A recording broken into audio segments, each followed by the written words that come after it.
今天给一个外国兄弟送猫，但是我的英语水平只有 How are you? I'm fine, thank you. And you? 巨星家的是这只红色的阿比，外国来的品种，最终的主人也是外国人。Can you find this way? Okay, I'll wait you.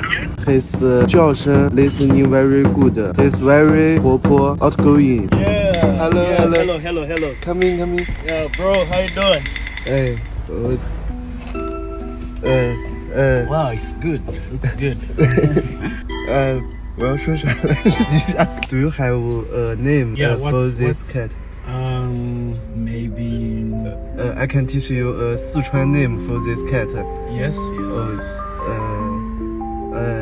乖乖。Gui Gui. Gui Gui. Come on. No, it's 乖乖。Gui Gui. Okay.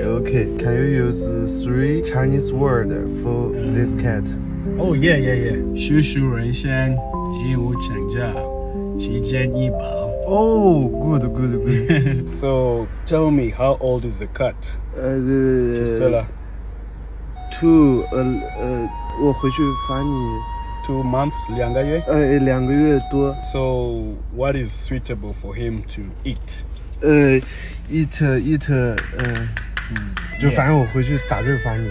Okay. Don't be shy. I think he's a little shy. Oh yes， 这个我真听懂了，shy 嘛。You can Come on, look. cat in this box. Yeah. Okay, Gui, it's time to go home. Yeah. Come on. Okay. Bye bye. You say OK， 我感觉他是完全没听懂我说的，因为我刚刚也完全没听懂他说的，他的反应跟我一模一样，就是 I know, but I really don't know.